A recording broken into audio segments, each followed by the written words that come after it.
very, very proud of our guys tonight. I thought we really competed. Obviously, the start of the game, give them credit. I thought they played really well. Thought we had some shots that were pretty good looks that didn't go. Had a couple turnovers which led to transition for them, but our guys weathered the storm, and we've been playing good basketball. We've been on against Akron, who I think is the best team in the league. And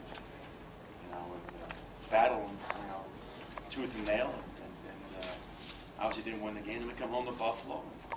Thought we deserved to win the game. Tonight we just were resilient. We knew Ohio. Obviously, they're 19-4 for a reason. They're a very well coached, very talented, very good team. We knew they were going to make a run at us, and they did.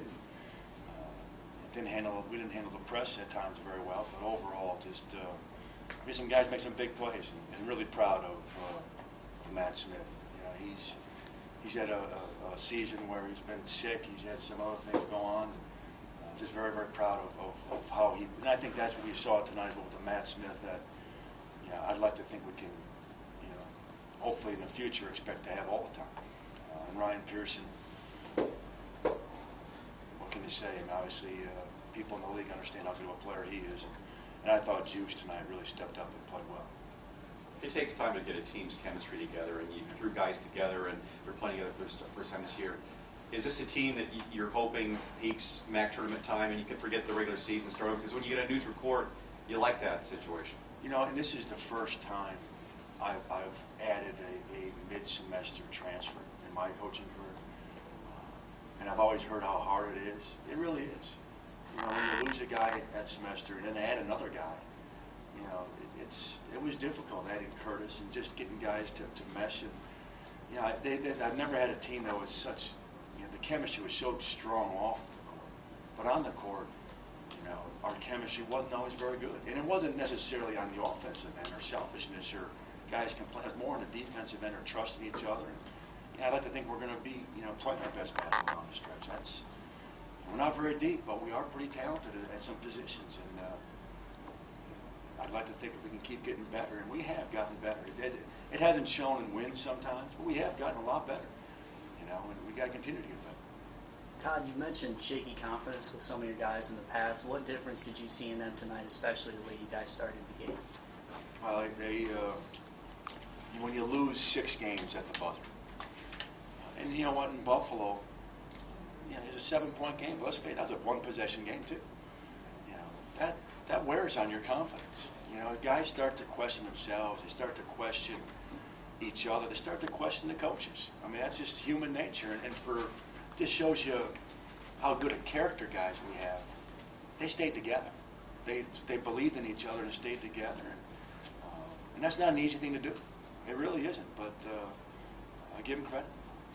What's it like having Pierce on your team when arguably your most talented guy is also probably your hardest working guy? I mean, it seems like they really feed off of his energy out there on the floor. Well, he's the best part about him lately is what he says to his teammates. And he does it in a kind of a quiet, subtle way sometimes, and sometimes not. But he talks about the right things. He talks about, hey guys, we need to get stops, and his mentality going into games. And the one thing I really tried to preach to this young team, and they still haven't quite gotten it or completely bought in, that if you just come in with the mentality that we're going to do a heck of a job and get stops and just concentrate 100% on your defensive effort, offense will take care of itself. We had too many guys that they define their game in themselves by whether or not their shot goes in. We still got a couple of guys that do that. But if they reverse it and look at it from the other end, it's a lot easier to play. Did Reese think the game was over or just have a brain lock? I don't know. I have no idea what he was thinking. None. But thank God for him that it didn't cost us the game, because he would have really fell off. Ryan, I think we found a lot of ways to lose this year. That would have been a new one for me. That would have been a new one.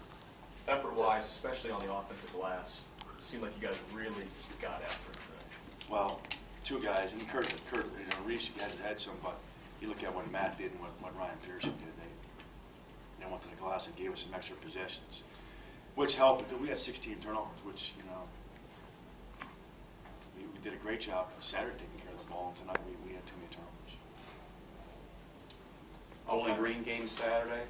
Can we ask you about that? You mind talking about this team? A good frame of mind. You're going to go on the road. You've been playing some pretty good games on the road. You have a pretty good situation right now. You feel good about the team going into that game? Yeah, I feel good about where we're at. You know, we've gotten a lot better, but Bowling Green's a good team. I know we're going to see a talented team, an athletic team. And we just talked about it in the locker room. It's, you know, and I'm not one of those coaches that's going to sit up in front of you and give you this coach speech. You know, I told our players, rivalry games are different. They're not just another game. There's not. You know, most coaches say, "Oh, it's just another game. Let's get it." No, it's not. Rivalry games mean more. They mean more to the media. They mean more to our fans. They mean more to our players and to our coaches. It's a big game on Saturday, and we look forward to it. All set.